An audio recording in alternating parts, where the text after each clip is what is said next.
Janice, ¿recuerdas algo de todo esto?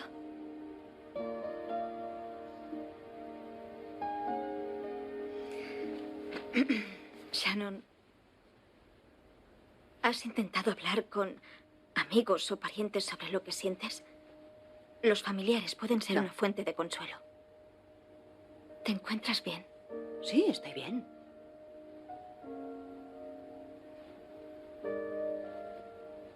Aunque algo cansada. ¿Descansas cuando duermes? No demasiado. Bienvenidos a la teoría de la mente.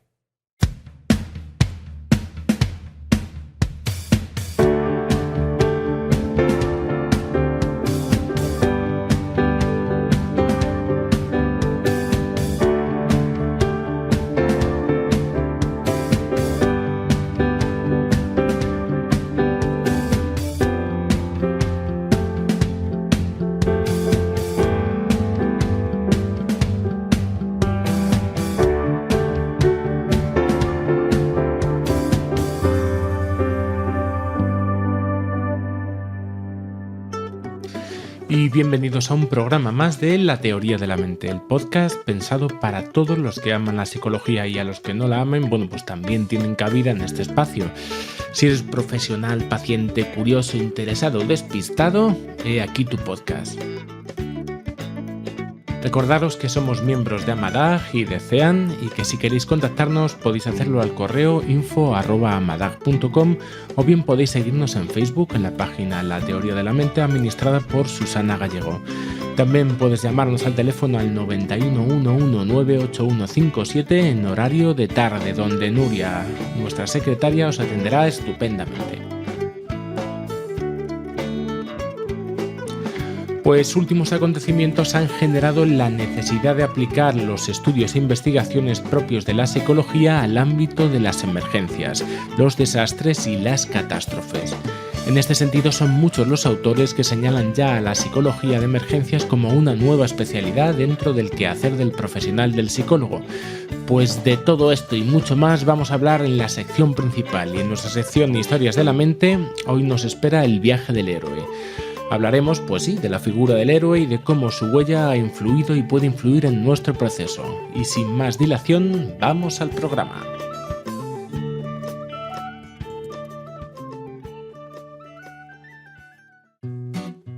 Bueno, os confesamos que hoy vamos a hacer un poco de trampas, tiraremos un poco de Wikipedia. Últimos acontecimientos han generado la necesidad de aplicar los estudios e investigaciones propios de la psicología al ámbito de las emergencias, los desastres y las catástrofes. En este sentido, son muchos los autores que señalan ya la psicología de emergencias como una nueva especialidad dentro del quehacer profesional del psicólogo, aunque muchos otros la enmarcan dentro del ámbito de la salud o social. Indiscutiblemente se hace cada vez más necesaria la investigación, el desarrollo y la aplicación de estos elementos a este tipo de eventos que son cada vez más frecuentes en nuestro ambiente. A principios de siglo, Edward Sterling investigó las reacciones de 21 supervivientes de un accidente en una mina entre 1905 y a 135 personas 2 meses después del terremoto de Messina. Aunque no ha sido considerado, por lo tanto, el pionero, porque por la importancia y repercusión de sus trabajos se considera el pionero a Lederman. Lederman en 1944 trabaja con supervivientes y familias en un incendio en el club nocturno Coconut Grove en Boston, y a raíz de estos trabajos surge el cuerpo teórico de la terapia breve, intensiva y de urgencia, y su informe clínico sobre los síntomas psicológicos de los supervivientes se convirtió en la piedra angular para las teorizaciones subsecuentes sobre el proceso del duelo. Como podemos ver, el cuerpo teórico de la psicología de emergencias comienza a desarrollarse hace ya 104 años. En España, la psicología de emergencias comienza a ser conocida mucho más tarde. De hecho, no es hasta principios de la década de los 90 cuando los dispositivos de protección civil empiezan a incorporar psicólogos en los planes de actuación ante una emergencia, aunque hacen más una intervención, en este caso psicosocial, que psicológica. Algunos acontecimientos puntuales y de amplia repercusión social, como el desastre del camping de las Nieves en Biescas, contribuyeron sin duda a poner de manifiesto la importancia de la intervención psicológica. El teléfono de la esperanza comienza a atender a personas en crisis y a prestar ayuda en situaciones de emergencia a las 24 horas en octubre de 1971 en Sevilla. Posteriormente fue abriendo nuevas sedes hasta las 21 actuales en España, 8 en Hispanoamérica y en Europa. 37 años lleva ya prestando asistencia. El primer curso que se imparte en España lo organiza el Teléfono de la Esperanza en Madrid. Es el curso intensivo de formación en psicoterapia breve de urgencia en 1988 y es impartido por Eduardo Cabau, al cual se puede considerar como el introductor de la terapia breve intensiva en España, y es el primero en traer a especialistas como Kesselman o Dr. Fiorini, con el que por cierto nos gustaría hablar en un futuro, aunque de otro tema, que es el amor. Así pues, vamos a tratar hoy con una cara poco conocida en la acepción popular de la psicología, pero que sin embargo se está revelando cada vez más necesaria. Contaremos en esta ocasión con una persona especializada en este tipo de conflictos en la entrevista que siempre realizamos. Así que quedaros con nosotros y os prometemos un mundo apasionante, como dicen en la tele, dentro vídeo. Bueno, pues con nosotros está Teresa Barroso Fernández. Teresa es psicóloga clínica y estamos aquí además en el despacho, porque compartimos despacho. Es psicóloga clínica y neuropsicóloga y por lo que representa, bueno, pues a nuestro tema que vamos a ver, bueno, pues ella es psicóloga de emergencias y urgencias en intervención psicológica especializada. Bueno, pues ha estado en lugares como el 11M, también del accidente también de la Alvia Madrid-Santiago y en el naufragio también del buque Concordia, ¿no? Que me contaste, ¿no? Sí, que sí, habías estado. Sí. Bueno, pues bienvenida al programa, Teresa. Muchas gracias por invitarme, Rubén, y bueno, un gusto estar aquí. Bueno, pues lo primero que yo siempre, ya sabes, os cuento es, bueno, pues que me contéis un poco de vosotros, ¿no? Que me contéis un poco de vuestra trayectoria y un poco también cómo acabáis especializándoos en lo que es la psicología de emergencia. Muy bien, pues bueno, yo, como acabas de decir, mi especialidad es la de psicóloga clínica, especialista en psicología clínica y también neuropsicóloga. Y bueno, como al final pues me fui hacia el campo de la psicología de urgencias y emergencias sin, por supuesto, dejar las otras especialidades o las otras disciplinas, ¿no? En primer lugar, pues bueno, yo hice una formación de posgrado por el Colegio de Psicólogos, en el Colegio de Psicólogos en relación, pues bueno, a la psicología de urgencias y emergencias. Me gustó mucho y bueno, me pareció un tema pues muy interesante. Es que es muy apasionante también, pero también es poco conocido, ¿no? Todavía. Sí, bueno, yo creo, fíjate que podemos decir que los psicólogos empezaron a actuar como psicólogos y no como apoyo no especializado, como psicólogos de urgencias y emergencias, cuando hubo el problema en Biescas, que todos podemos recordar que, bueno, pues en un campamento de niños hubo pues un problema importante de una riada y bueno, pues como podéis imaginar, la situación fue muy crítica, muy aguda y muy dolorosa, ¿no? Y ahí es cuando realmente podemos decir que en España se empieza a ver como el psicólogo en urgencias como una figura importante e imprescindible para poder asistir en situaciones tan traumáticas, ¿no? Y en tu caso, entiendo, empiezas a interesarte cada vez más por este tipo de Sí, yo digamos que mi primer debut, si se puede decir así, como psicólogo de urgencias, ¿no? Es en el 11M. Bueno, pues como todo el mundo sabe, fue un acontecimiento totalmente inesperado pues, para la población en general y con una trascendencia de desastre muy importante, ¿no? Para familias. Y antes, por ejemplo, de que empiece el 11M, antes de que se dé el 11M, ya sí habías estado con una serie de formaciones previas. Sí, habías sí, estado sí, ya en yo había determinados- hecho, o sea, antes del 11M, bueno, pues tú lo sabes también como psicólogo, ¿no? Que es muy importante pues que nos estamos formando, ¿no? Y yo pues me había apuntado, vamos, a un curso de posgraduado en el Colegio de Psicólogos que estaba dirigido, entre otros, por Fernando Muñoz, que es el que empezó a hacer la formación reglada en España en el campo de urgencias y emergencias. ¿Cuándo es necesaria vuestra intervención? ¿Cuándo se hace necesaria vuestra intervención? ¿Cuándo se hace necesaria nuestra intervención? Bueno, pues cuando ocurre un acontecimiento cuyas consecuencias son traumáticas para los allegados, por ejemplo, porque haya habido un accidente de dimensiones grandes, por ejemplo, o imaginemos no solamente cuando haya víctimas, pero estas víctimas no solamente son personas que hayan sufrido, por ejemplo, daño físico por un accidente, por ejemplo, en el accidente que hubo en Madrid-Santiago, El Albia, ¿no? en el Albia, sino, por ejemplo, también, imaginemos en un caso de suicidio, también es muy importante la presencia de psicólogos de urgencias.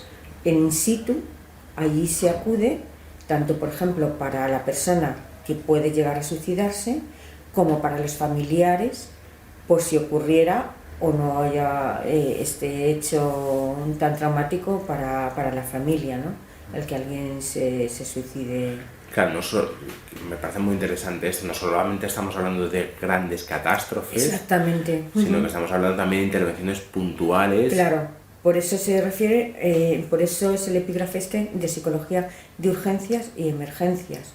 Por ejemplo, un hecho, alguien que te avisan que se puede estar en alto riesgo de suicidio, de cometer un suicidio, ahí se reconoce la figura del psicólogo de urgencias, debe de acudir, por ejemplo, el 112 tiene un servicio específico para este tipo de cuestiones, ¿no? Claro, porque lo que te iba a preguntar es un poco cómo se coordina el psicólogo con el resto de Sí. servicios de emergencias. Sí, pues por ejemplo,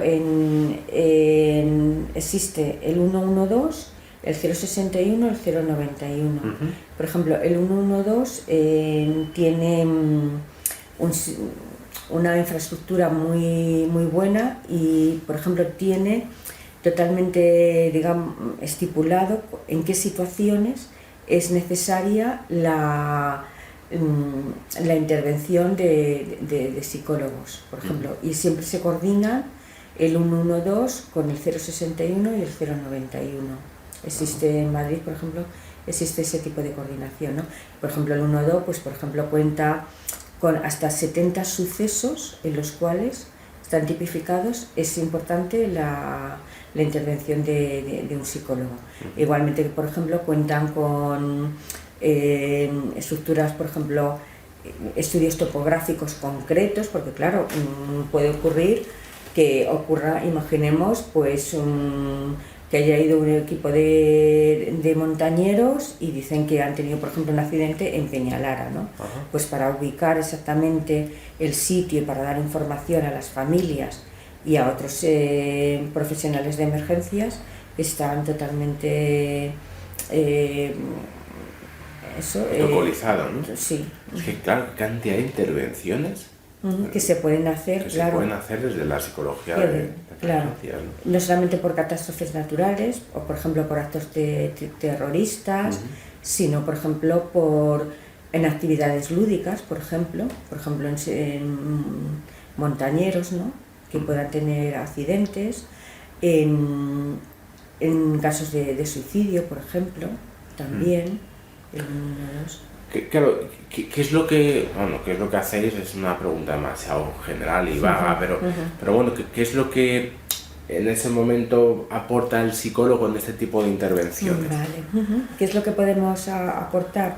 Pues bueno, yo creo que depende bastante por el tipo de suceso en el que se encuentra inmerso en ese momento, ¿no?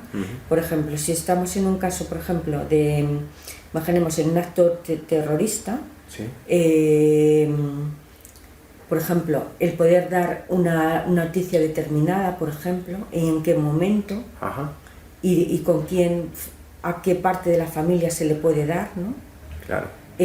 Por ejemplo, como intermediarios para el resto de autoridades, por ejemplo, pues yo me acuerdo que, por ejemplo, el 11M, una labor muy importante es cuando va la policía judicial, ¿no?, para poder intentar identificar a las víctimas, ¿no? Primero se les pasa a los familiares una serie, por ejemplo, de preguntas del tipo que pudieran hacernos fácilmente la identificación cuando el cadáver, bueno, o la víctima es difícilmente identificable. Pues, por ejemplo, cómo iba vestido, qué tipo de, por ejemplo, si llevaba pendientes, tipo de cicatrices, por ejemplo. Claro, porque esta, entiendo, es como tu primer gran bautismo de fuego, el 11M, ¿no? Sí. Y sí, entiendo, sí. Si quieres ponemos un poco esta situación, Como ejemplos. sí, que nos pueda ejemplificar, ¿no? Sí, Entonces, por ejemplo, una de las cosas que tú tuviste que hacer fue esta, ¿no?, que estabas comentando. Sí. Por ejemplo, a mí previamente me daban el cuestionario que se le iba a pasar a la familia, ¿no? Sí. Yo lo veía qué tipo de preguntas, intentaba valorar quién dentro del grupo familiar, porque cada psicólogo o cada 2 psicólogos tenía un grupo familiar. Un grupo familiar cada Sí. 2 psicólogos. Entonces el psicólogo en este caso intenta valorar cuál es la persona que está emocionalmente más estable para poder acudir a este tipo de entrevistas con la policía, por ejemplo. Es decir, dentro de la unidad familiar hay que observar cuál es la persona que mejor va a encajar. Exactamente, sí, no es tanto por proximidad, vamos a decir, consanguínea, por ejemplo, que sea el padre o la madre, pero por ejemplo puede ser un hermano, incluso algunas veces un primo, personas que puedan servir te puedan dar información verídica, pero que al mismo tiempo no les estés provocando una gran eclosión emocional, ¿no? Ajá. Eso sería uno de las labores, ¿no? Sí. Identificar cómo puede transmitirse esa noticia a la familia y cómo la familia puede encajar todo esto. Exactamente. Entonces, también lo que nosotros en psicología de emergencias llamamos la contención emocional, que es la contención emocional, que las familias se puedan expresar lo que sienten y tú seas, digamos, su colchón quien lo recoge, lo que te estaban comentando sin ningún tipo de crítica ni con frases fácilmente que cualquier otra persona les puede decir, porque ¿qué es lo que necesita alguien en una situación, por ejemplo, de catástrofe, que sabe que no sabe dónde está su ser querido? Sentirse escuchado, no criticado por lo que está diciendo y algunas veces, bueno, pues dirigido hacia cuáles van a ser los pasos siguientes que van a tener que darse en su vida, ¿no? Para, por ejemplo, para poder encontrarse con la persona que ha fallecido. Claro, contener en ese momento toda la emoción que está sufriendo la persona. Sí, contener no queremos decir tapar. Sí, creo que es importante hacer esa diferenciación, ¿no? Impedir que salga, sino al contrario, muy al contrario, es hacer de sostén emocional para que esa persona pueda expresar todo lo que quiera, porque imaginemos, por ejemplo, en los grupos familiares, casi todo el mundo, bueno, a mi marido, a mi mujer yo le veo muy mal y entonces yo me tengo que hacer el fuerte, ¿no? Se van formando como pequeños roles dentro del grupo familiar, y entonces siempre hay alguien que no puede expresar continuamente por no provocar, por ejemplo, más dolor en su familia, ¿no? Hay uno que tiene que hacer de fuerte. Exacto. ¿No? Y eso, claro. Puedes hacer de fuerte en un periodo corto de tiempo, ¿no? Entonces el psicólogo lo que permite es que todo el mundo, que todo el grupo familiar pueda expresar cómo se siente y cómo puede afrontar toda esta situación que le está provocando tanto dolor. Porque hablar de lo que nos pasa es una forma de procesarlo. Claro, efectivamente, o sea, es digerirlo, procesarlo. También imaginemos en un caso de suicidio no ser estigmatizado, por ejemplo, por los demás, no tenerlo que vivir en silencio, o por ejemplo en el caso, por ejemplo, de acontecimientos o ataques terroristas, ¿no? Que son acontecimientos para los cuales no estamos preparados, ¿no? O sea, que uno tenga la categoría, entre comillas, lo de categoría de doliente, que yo pueda expresar mi dolor y que me sea escuchado y al mismo tiempo dignificado, ¿no? Que no se me censure. Claro, porque las personas en ese momento, uno es como se imagina que va a reaccionar y otra cosa es cómo reacciones. Claro, es que es absolutamente imprevisible cómo va a ser reaccionar, o sea, cómo alguien va a reaccionar. Si a cualquiera de nosotros nos preguntáramos cómo podremos reaccionar ante ese tipo de situaciones, no nos podemos imaginar cómo reaccionaríamos. Y además, porque el dolor intenso y tan agudo en un ser humano, precisamente lo que provoca es una incapacidad para reaccionar. Te quedas absolutamente paralizado. Te quedas absolutamente... incluso, por ejemplo, yo me acuerdo que en el 11M personas que cayeron en un mutismo absoluto. No hablaban nada. Nada, absolutamente nada. No podían expresar nada.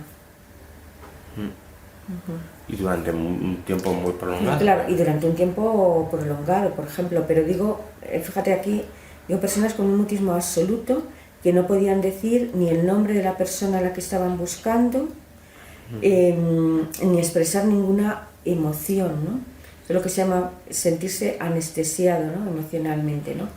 Pero uno sabe, te sientes que no estás sintiendo nada, pero eso te hace sentir peor. Claro, es porque un sistema de protección. Claro, estás en... Nosotros lo hablamos mucho cuando uno de los capítulos, creo que es el de despersonalización de realización, hablamos de cómo la despersonalización y la desrealización son métodos de defensa que acontecen cuando hay un estrés muy elevado. Entonces las personas tienen como una especie de distanciamiento emocional. Exacto. Y es cierto, como muchas personas de repente se pueden llegar a sentir, como tú estás hablando, muy culpables, porque yo no trabajo en los mismos casos que trabajas tú, pero sí que es cierto que tengo que ver muchos acontecimientos traumáticos, muertes de familiares, y es cierto que las personas lo ven como algo imprevisible y lo ven como, de repente sienten como si no estuviesen sintiendo, y eso les hace sentirse enormemente esa es la palabra, culpables, ¿no? Es que no siento, o sea, siento que no estoy sintiendo nada, ¿qué es lo que me está pasando, no?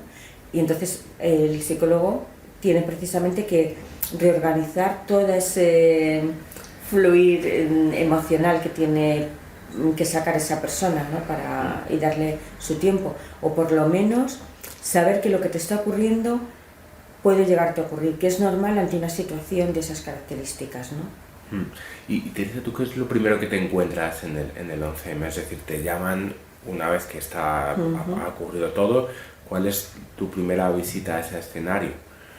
Pues mi primera visita, bueno, tenemos que decir, ¿no?, que el 11M sirvió para saber qué cosas son las que es mejor no hacer en situaciones tan catastróficas o tan dramáticas. Una lección importante para... Sí, fue una lección importante, ¿no? Porque yo, ¿a dónde acudo en un primer lugar? Acudo a una gran sala, ¿no?, en la que hay un número elevado de familias. Imaginemos, son salas con unas dimensiones muy grandes, pero en una de las cosas que sí que nos dimos cuenta que es muy importante que cada familia al menos tenga su propio espacio, porque también se produce el efecto de contagio emocional, ¿no? Claro, tú estás viendo a todo el mundo destrozado. Claro, y tú dices, ¿y yo qué hago aquí, no? Por ejemplo, si yo no estoy llorando y viéndome tan mal como están los demás, entonces yo aquí ¿qué hago? A lo mejor, y había personas que se planteaban, si es que a lo mejor yo no tenía que haber venido aquí, a lo mejor donde tenía que estar era en un hospital, ¿no? Buscando a mi familia. Claro, porque lo primero que se hace es poner a todo el mundo en una gran sala. Claro, sí, eso es lo que se hizo en el 11M. Y eso es lo que entendéis que no, que no se debe hacer. debería por ejemplo, haber hecho, ¿no? en el accidente de Alvia Madrid-Santiago, Sí. ya se ubicó de otra manera a las familias, o sea, se les dio otro acogimiento. Y el acogimiento era en salas mucho más pequeñas, que sabían cuál era su sitio exactamente y que si querían podían salir al hall a verse con otras familias, pero si no podían vivir la situación en la privacidad que ellos quisieran, incluso en su intimidad, ¿no? Ya.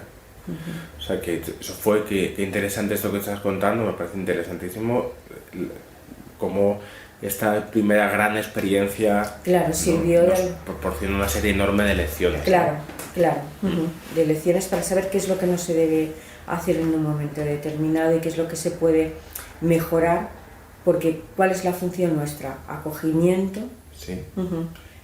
Contención emocional en el sentido de que puedas redirigir emocionalmente a esa persona, cómo puede afrontar las situaciones futuras que le pueden llegar a suceder, pero todo esto, claro, al ritmo que te vaya marcando la propia familia. Claro. Porque hay personas que, por ejemplo, te dicen, yo no quiero saber nada, Claro, no quiero... No todo el mundo acepta la figura del psicólogo en ese momento. No, hay personas que no la aceptan, Claro. que no son... Porque...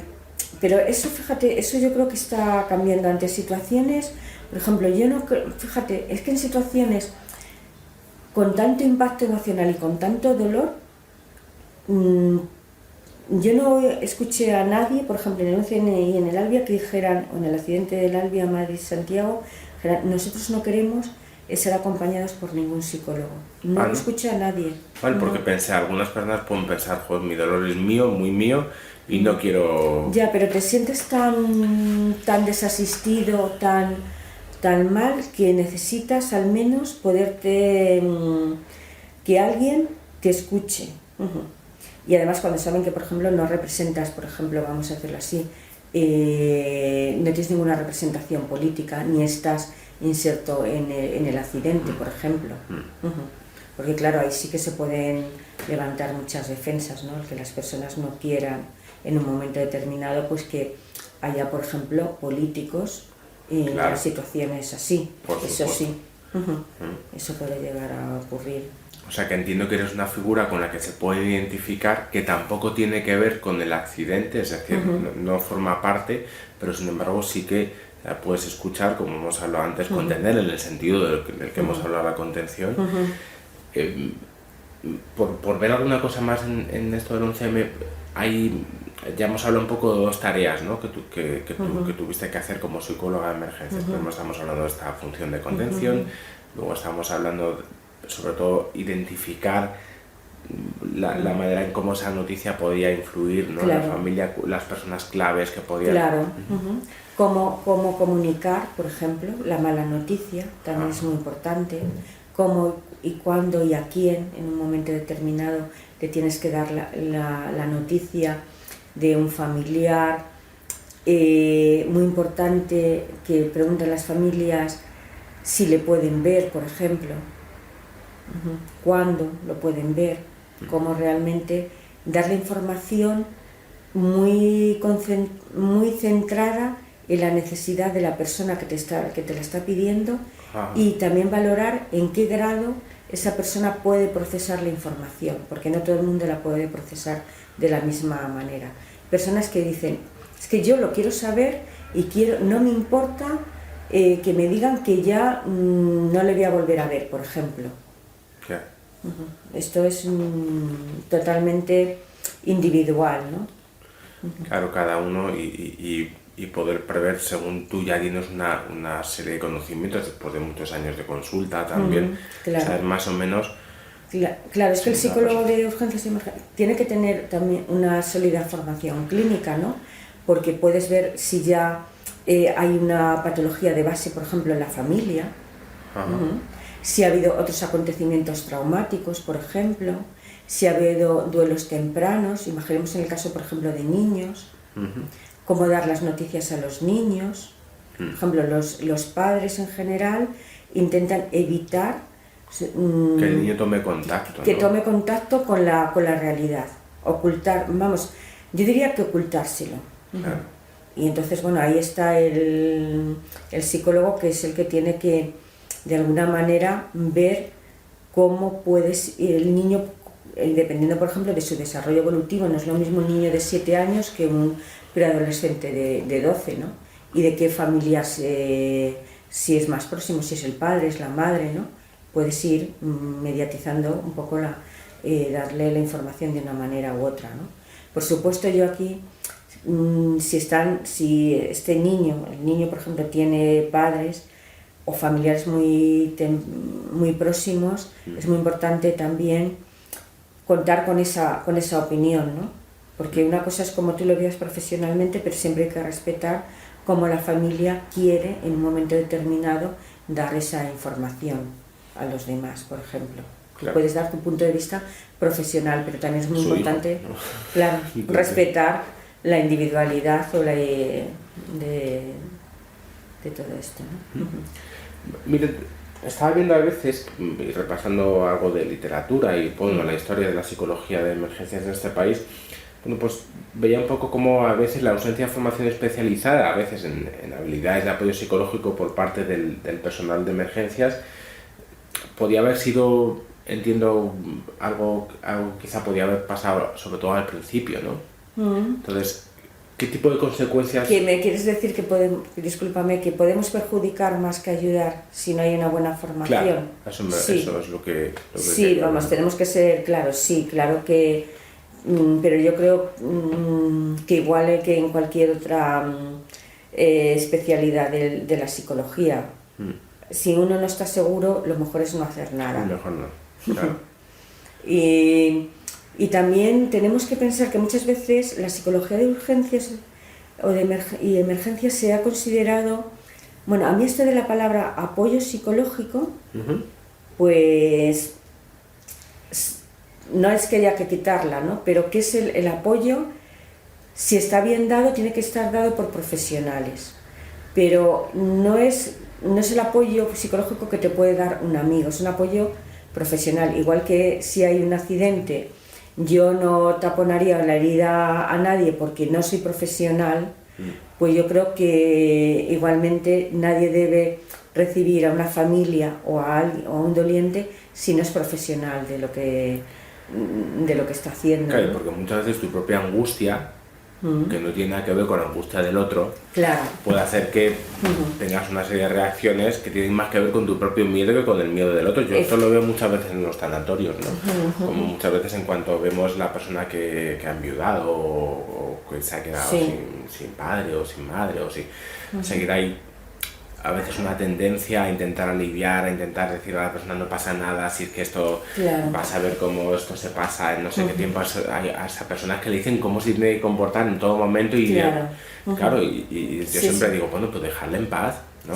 Es necesario que las personas puedan expresar lo que sientan y el dolor que puedan sentir. Otra cosa es que a ti no te guste su dolor o te angustie su dolor, pero eso, claro, eso a veces no lo podemos pedir a una persona que no tenga formación. Claro, que no tenga formación, porque fíjate, es que ahí estamos diferenciando lo que es el consuelo que te puede dar un amigo y al tratamiento o al enfoque psicológico que puede hacer un psicólogo de urgencias. Psicólogo de urgencias tiene que tener unas habilidades también muy claras como psicólogo, y es, por ejemplo, el distanciamiento emocional.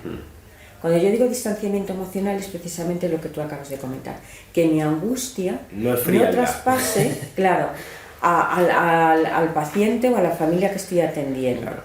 Por supuesto que no es frialdad, o sea... Es una escucha activa y es una escucha de lo que a ti te pasa, ¿no? Claro, y además sin reinterpretar muchas veces lo que te está diciendo la persona. No tienes que reinterpretar nada, te está diciendo lo que está sintiendo. Y tú le tienes que dejar que fluya, dejarle que exprese, ¿no? Y no taponar como si fuera una herida, no tapar. Y, por ejemplo, estas frases que tú has dicho, hechas, Bueno, no te preocupes porque esto ya verás que tienes su tiempo, pero te vas a sentir mejor. Una de las cosas que tiene que fomentar el psicólogo de urgencias es que esa persona no se sienta en soledad, que se sienta respetado por el dolor que siente y que sea no censurado en ningún momento.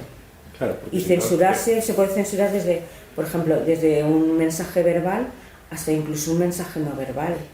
También nuestro comportamiento no verbal debe ser cuidado, ¿no? La proximidad que tienes que tener con esa persona, incluso la proximidad física. No es lo mismo que en otros contextos clínicos. Aquí la proximidad cuenta mucho. Estás muy al lado de esa persona, al lado, sentado a su lado, como otra... Claro, no es como en la clínica que estamos en un sillón y en otro sillón, o hay a veces una mesa, o es otro contexto, ¿no? Pues ahí estás, al lado, tocando, que la otra persona sienta tu proximidad física y tu proximidad emocional a lo que está él sintiendo o ella sintiendo en esos momentos. Cuando acabas de decir lo del tanatorio, como ejemplo, otra de las contextos en los que trabajamos es en atención al duelo, en los tanatorios, sobre todo en situaciones que son muy traumáticas, o para niños o para muertes inesperadas.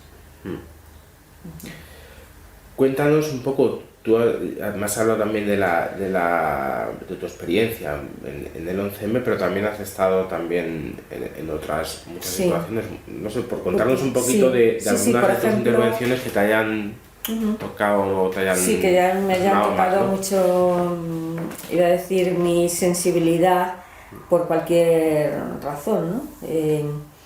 Pues si tengo que decir, desde luego, el 11M sí que me marcó, voy a decir, no cuando estaba allí, pero yo necesité un tiempo de recuperación. Pues vamos, no te digo yo, vamos. Yo estaría como unas 15 horas trabajando, luego me marché a mi casa. Y ¿cómo lo viví yo? Primero, como la sensación de un mundo que yo pensaba que era seguro y que ya no era así. Pero, por ejemplo, me acordaba mucho de las familias que había visto. Me impresionó mucho, como he dicho anteriormente, porque yo me decía a mí misma, bueno, es que las personas están todas muy sentadas en su sitio y no se sublevan ante esto, ¿no? Y me di cuenta cómo el dolor tan intenso te paraliza.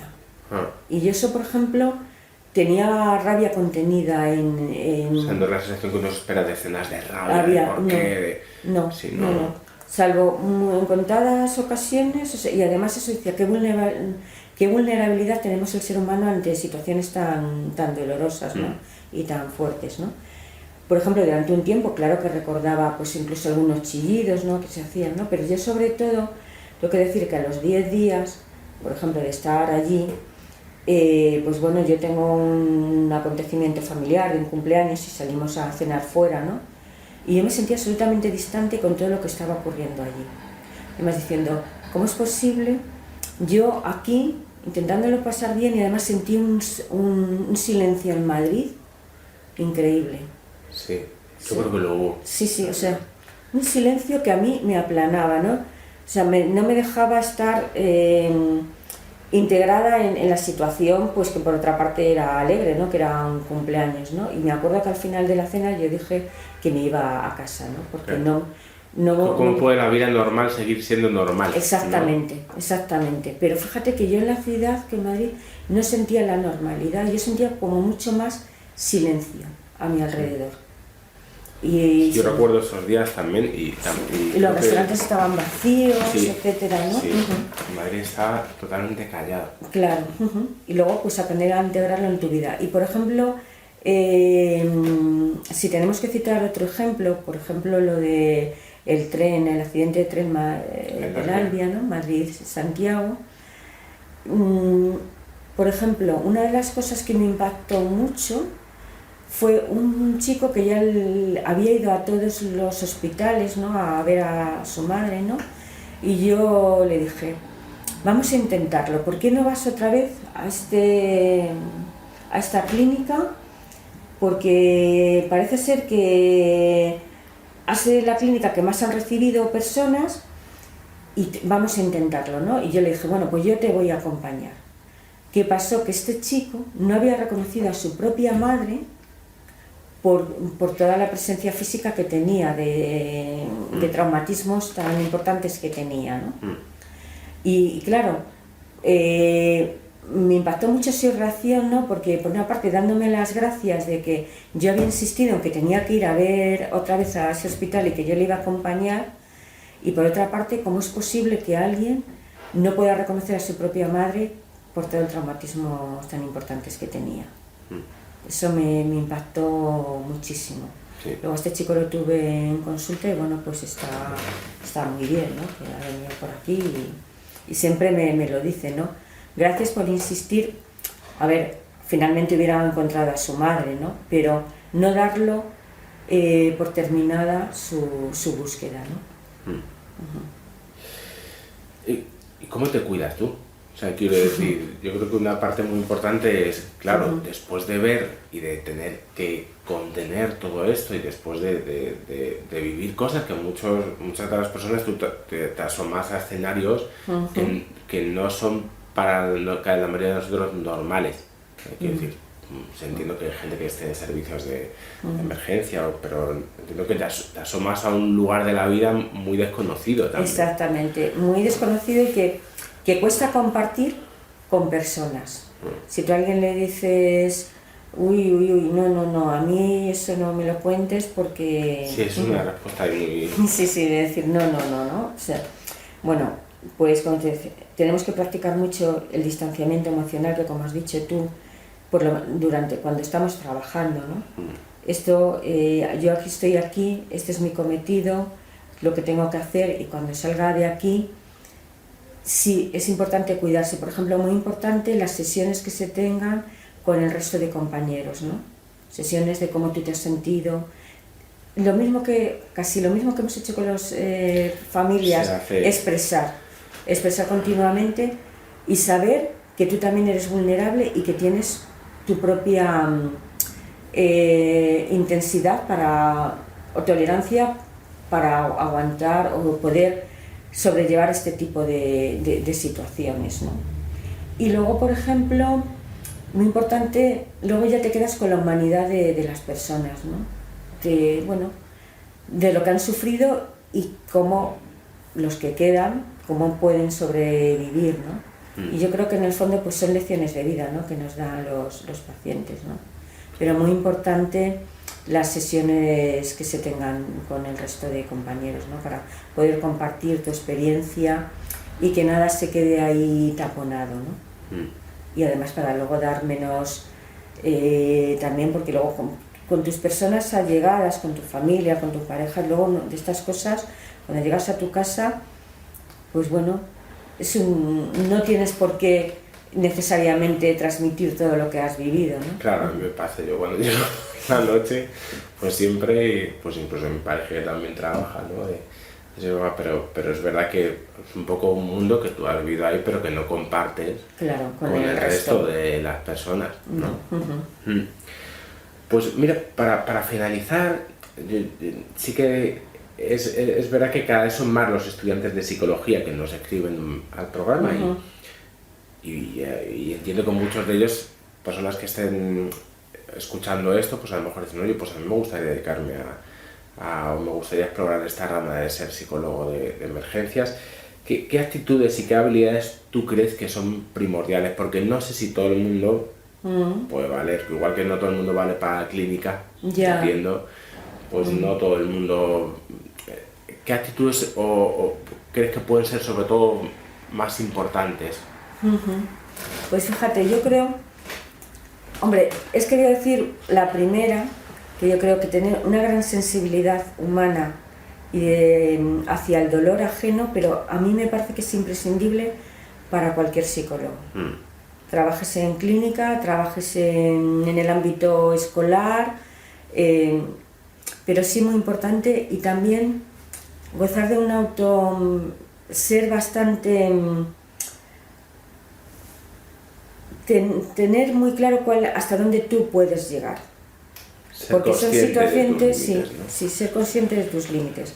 Porque hay situaciones que sabes que te pueden llegar a desbordar, pero no te puedes desbordar in situ. Claro.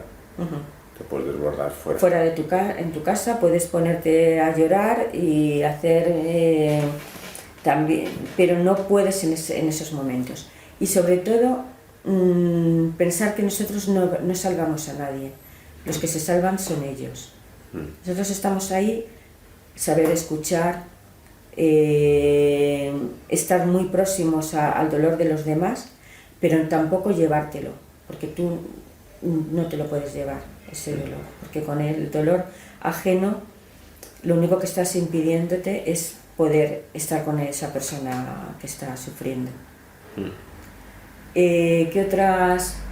Tener también, pues bueno, bastante tolerancia a la frustración, ¿no? Porque en el fondo son situaciones muchas veces de gran injusticia, ¿no? Claro. Por ejemplo, o sea, en injusticia. Se te rompen todos los conceptos básicos, claro, a los cuales tú estás acostumbrado, ¿no? Claro. Como lo es el terrorismo. Claro, injusticia, de seguridad, que no vivimos en un mundo tan seguro como nosotros nos pensamos, ¿no? Que hay límites de seguridad que bueno, pues de diferentes circunstancias se sobrepasan y no debería ser así, por ejemplo, en accidentes. ¿Qué otras cualidades muy importantes que tiene que tener un psicólogo de urgencias? Yo diría que no dejarse llevar por lo inmediato, de estar muy cerca de al lado del que tienes que saber guardar muchas veces la distancia. Que no se trata de estar... Igual que tú has hablado antes de proximidad, pero también sí. Tienes que saber que no es fusión, ¿no? Exactamente, no te tienes que fusionar con esa persona ni sentir lo que esa persona siente, y no por eso sentirte peor, sino precisamente es dejarte ser permeable o muy permeable al dolor de los demás, pero sabiéndolo tú procesar internamente.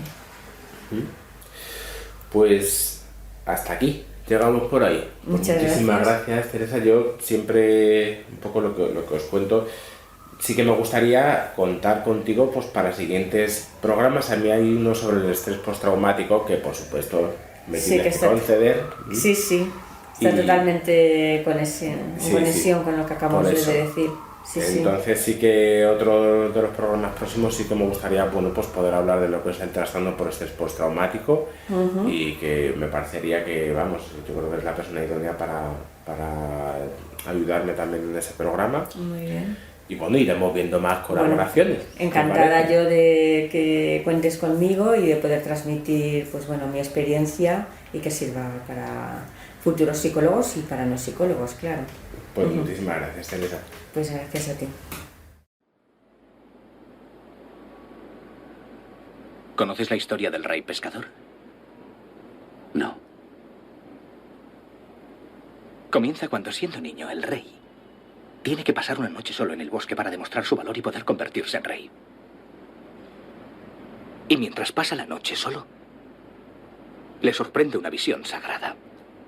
En la hoguera se le aparece el Santo Grial, símbolo de la gracia divina del Todopoderoso. Y una voz le dice al niño: tú custodiarás el Grial para que pueda curar los corazones de los hombres.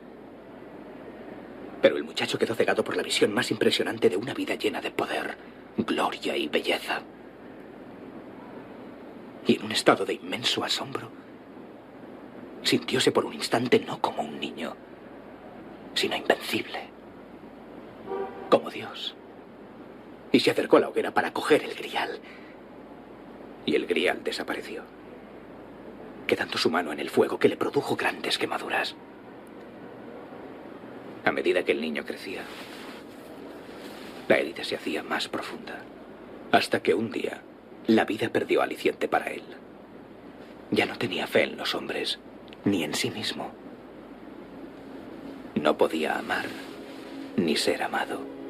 Estaba hastiado por sus experiencias. Y empezó a morirse. Cierto día, un tonto penetró en el castillo y encontró solo al rey. Y al ser tonto era un ingenuo y no vio que era el rey. Solo vio a un hombre a solas, lleno de dolor. Y le preguntó al rey: ¿qué te aflige, amigo? Y el rey le respondió: estoy sediento y necesito agua para refrescar mi garganta. Y el tonto cogió una copa que había junto a su lecho, la llenó de agua y se la dio al rey. Y cuando el rey comenzó a beber, se apercibió de que su herida estaba curada. Miró a sus manos y allí estaba el santo grial que había buscado durante toda su vida. Se volvió hacia el tonto y le dijo: ¿cómo has encontrado tú lo que mis mejores y más valientes hombres no han podido? Y el tonto respondió: no lo sé. Solo sé que tú tenías sed. Una historia preciosa, ¿verdad?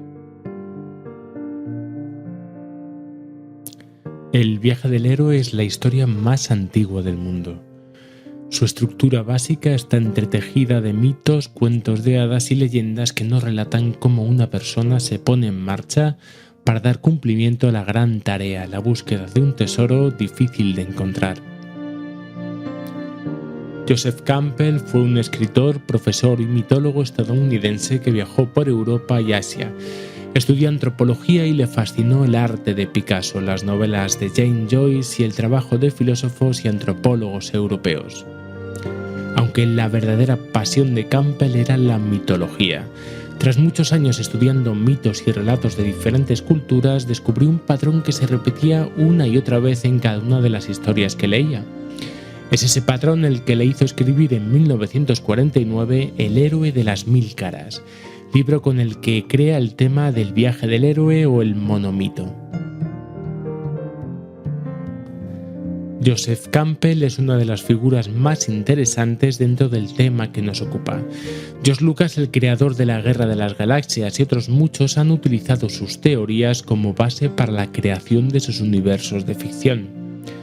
Campbell se dedicó a estudiar cómo los mitos en los seres humanos tenían una función que va mucho más allá de lo lúdico.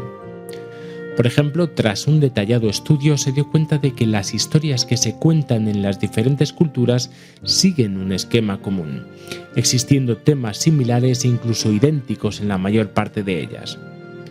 Campbell estaba muy influenciado por Jung, quien había propuesto el tema de los arquetipos en el inconsciente colectivo. Por poner un ejemplo, casi todas las mitologías hablan de un paraíso o de un infierno, o de una concepción inmaculada. Lo que se plantea es: ¿y si todas las culturas llegan a los mismos patrones por algo? ¿Y si es una forma universal de funcionar? Si nos fijamos en las grandes historias de aventuras del cine, observaremos cómo las historias que cuentan tienen grandes semejanzas entre sí. La Guerra de las Galaxias, El Señor de los Anillos, Matrix, Willow, todas cuentan la misma historia. Los arquetipos dibujan una especie de memoria biológica común, como muy bien define mi adorada Wikipedia, y la teoría del inconsciente colectivo nos viene a decir que existe un lenguaje común en todos los seres humanos, independientemente de la época, cultura o lugar, y que se manifiesta mediante un lenguaje simbólico que va más allá de toda razón. El mito del héroe como buen arquetipo lleva apareciendo en la historia de la humanidad desde su inicio. Gilgamesh, las sagas escandinavas, las leyendas homéricas o el mito artúrico son claros referentes del mito del héroe, y se da el hecho de que existen una serie de pasos comunes en todos ellos. Claro que no todos los mitos atraviesan por todas las etapas.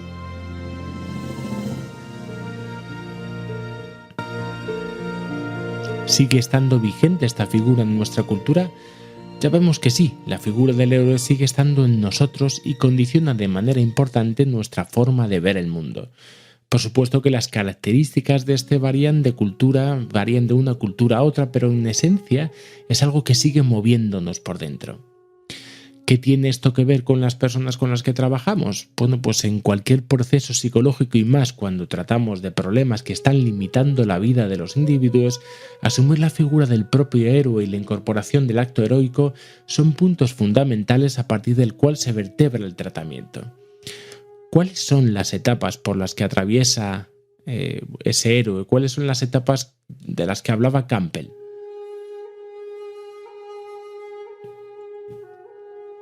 Bueno, pues en primer lugar está el mundo ordinario. En esta etapa el héroe comienza en su vida cotidiana en un mundo conocido. Todo le resulta familiar y estable, se siente cómodo y concibe la vida de una manera determinada, por ejemplo cuando se presenta la aldea de los hobbits en la obra de Tolkien. La siguiente etapa sería la llamada a la aventura.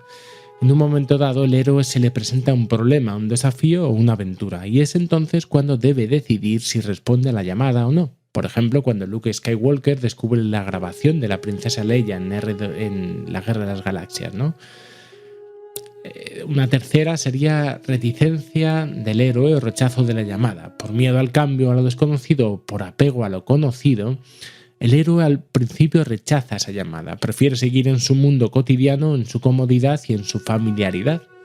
Neo, por ejemplo, decide no seguir por la cornisa del edificio como Morfeo le sugiere.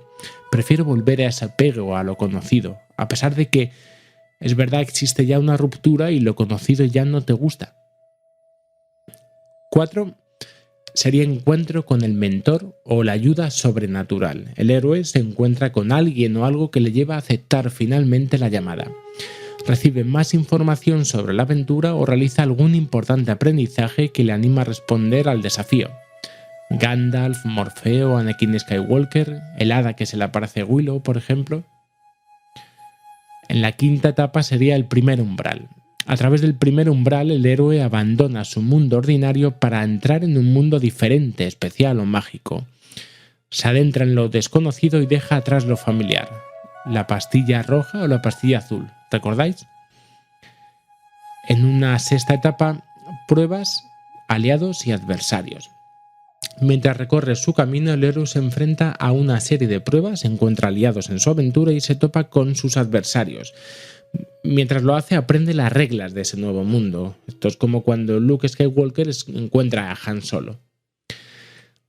El acercamiento sería la séptima etapa. El héroe avanza en el camino cosechando sus primeros éxitos, supera las pruebas que se le estaban presentando y hace nuevos aprendizajes y establece nuevas creencias, así hasta que llegamos a la etapa 8, que es la prueba difícil o traumática. El héroe se enfrenta a su primera crisis en una prueba a vida o muerte, como cuando Neo gana por primera vez al señor Smith en la estación de metro, cuando llegan a Rivendell los hobbits junto con Aragorn, o cuando destruyen la Estrella de la Muerte. De ahí pasaríamos al 9, que sería la recompensa. Tras su encuentro con la muerte, el héroe se sobrepone a sus miedos y obtiene a cambio una recompensa inicial. Después de la recompensa viene una décima etapa, que es el camino de vuelta. Superada la gran prueba y ya con el botín, el héroe emprende el camino de regreso al que fue su mundo ordinario. En la etapa 11 sería la resurrección del héroe, normalmente donde el héroe se enfrenta de nuevo a una segunda prueba de vida o muerte en la que tiene que utilizar todos los recursos y aprendizajes que recogió por el camino. Todos los protagonistas de las películas de las que hablamos sufren una transformación de este tipo porque el viaje al final les ha cambiado. Por último, y para finalizar, sería la etapa 12, sería el regreso con el tesoro o el elixir. El héroe regresa a casa con la recompensa y la utiliza para ayudar a todos en su mundo ordinario. Y ahora se ha transformado el mundo ordinario también como resultado de su propia transformación durante el viaje. Parece vital, por tanto, el lugar desde el cual voy a visionar un problema, ya que va a influir seguramente en mi forma de afrontarlo. Si vivo lo que me ha ocurrido como una simple maldición que me persigue, entonces poco puedo hacer, nada más que resistir. Sin embargo, si soy consciente de que lo que me ha ocurrido no es el final de nada, sino el principio de algo, mi actitud a la hora de enfrentarme a ese problema será otra muy distinta. Y la forma de experimentarlo también. Por mucho que pataleemos, la vida presentará dificultades, nos gusten o no. La tendencia a horribilizar el problema está detrás de la paralización con la que se viven estos conflictos y la creencia de que no puedo soportarlo también. Todos, sin excepción, tenemos una buena historia que contar, pero hemos de asumir nuestro papel de protagonistas en la historia de los héroes.